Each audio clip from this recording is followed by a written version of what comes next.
because no matter where you are, you're always running into difficulties with other people. So sounds like a great model for high school kids to start to get into.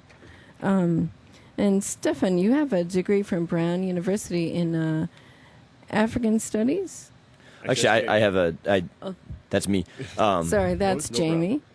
Yeah, no, I went to Brown University, graduated originally class of 2000, but I wanted to get as many of the really cool years as possible, so I waited around another semester so I could also be class of 2001.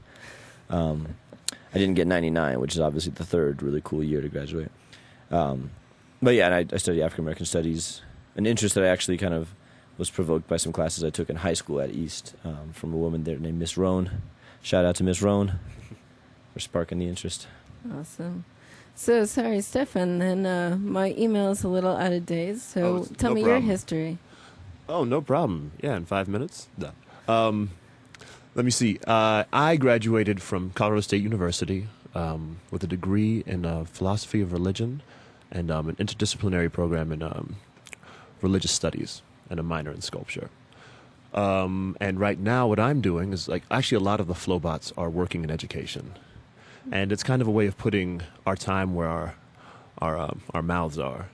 Because I think for a lot of us, some of the sincerest form of activism is actually trying to help minds, encourage them to think for themselves. So, Jamie is at East High School. I'm getting my license in elementary education. So right now I'm out in Aurora at Tollgate in the second grade classroom. Let me see. Andy, I can't remember which middle school he's at, but he's teaching a music program and an after-school program. And Mackenzie is doing, what is it? Just doing lessons. He's doing some kind of lesson somewhere. And then Kenny is... Yeah, our drummer, Kenny Ortiz, works with developmentally disabled adults and has done that for the last 15 years or so. So we're actually looking at ways to put all this together and integrate our work as a band and our educational work, by doing workshops at schools and just by integrating the workshops and the music piece into a nonprofit organization. So that's our plan right now. Yeah. And you guys are involved in Peace Jam, right? Yes. And that's pretty much that model right there is bringing some progressive hip-hop music to younger students.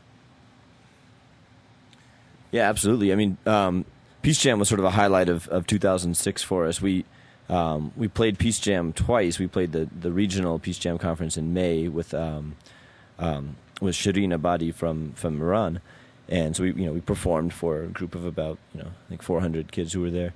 And then the 10th anniversary Peace Jam celebration that brought together 10 Nobel laureates at DU's campus, they invited us back. And it was, by far the largest audience we'd ever played for. It was by far the most impactful experience that any of us had. And it really was kind of a turning point for the band where we realized that this can be more than just a band that performs. It could, if we're building the relationships with people like, Yvonne and Don and Rudy and all the folks involved with Peace Jam, Jess Ward, if we're building those relationships, if we're taking seriously what we do when we get off the stage, which, both Stefan and I were there in 2 or 3 different capacities as mentors from our schools or mentors for the youth, and then performing it on stage. If we do that, then we can really go far, both as a band, but more importantly, the band can contribute something to a movement and sort of serve as a platform from which to speak from. There's also a great confirmation that we were indeed on the right path to be invited to such a thing.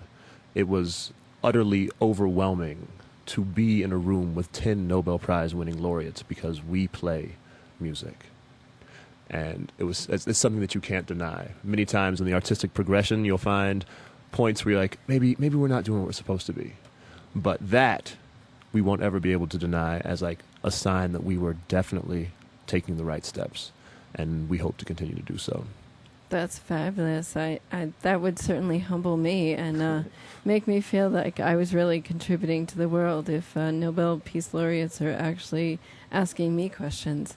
So if you're just joining us, it's Elle Thomas on KRCX, Regis College Radio, 93.9 FM. And we are doing a live interview with the band The Flobots. And they are going to be doing a show here on Friday. It's $5, free with your Regis ID. So make sure you're there. And we're going to give you a little sample. The guys have brought in a track that they're going to do a little live rap on. So let me set that up for you. Just a second. Okay.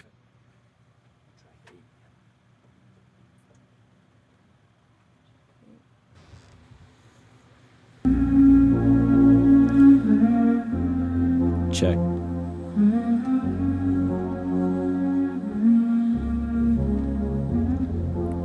I prayed for peace and I stood against the war.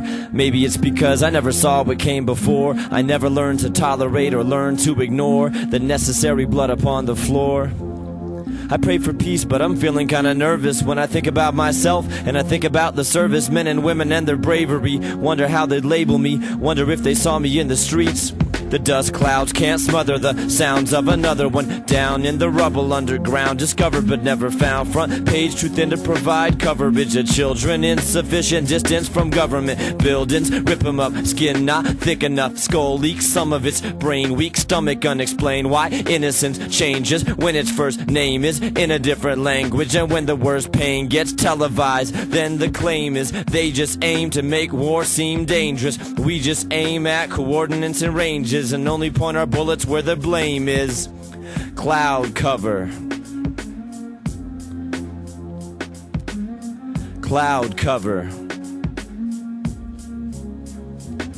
A photograph's worth 1,000 words. Picture 1,000 lives lost when they exercise caution. I exercise free thoughts and dash past joggers and gas masks. Hitting push-ups to bombs over Baghdad. Drop 41 freedom shots from the front, leaving countries outlined in chalk. More to come, so it seems, so it means. Gotta show it on the screen. Show eyes dripping blood. Show mothers at the scene. Show no anesthetic. Show tourniquet and sweat. Show stitches that reattach lips to his neck. Show veteran screams, choking on dreams of a reflex that would've known enemy from teen. Show the bodies beneath the regalia. War is failure.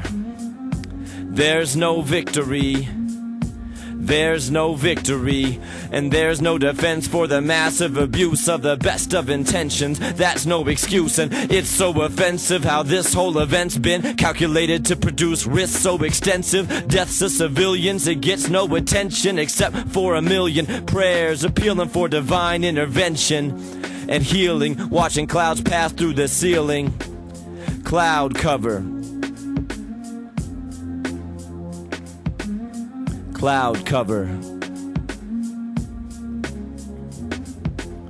I prayed for peace and I stood against the war. Maybe it's because I never saw what came before. I never learned to tolerate or learn to ignore the necessary blood upon the floor.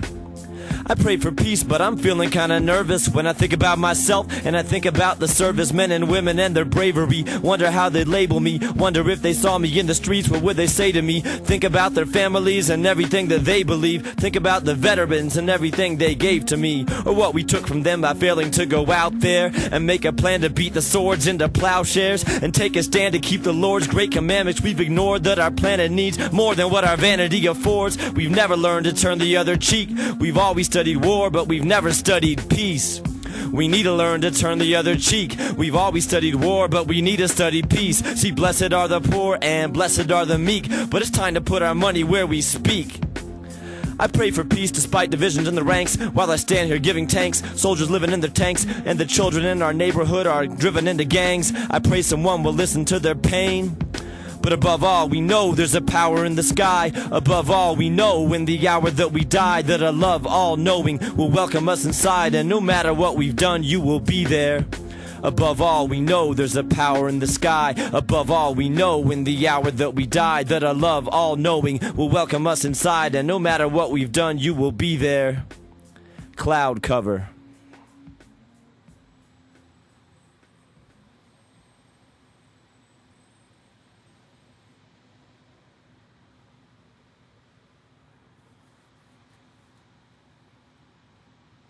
Wow, that was awesome.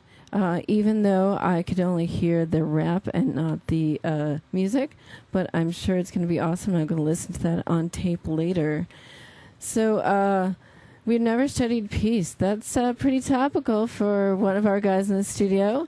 TJ Bowen over here is the representative on the Regis campus and in the Denver area for the Student Peace Alliance. And can you give us a little discussion about what that program is all about? Yeah, the Student Peace Alliance is a national group that is sprouting up local chapters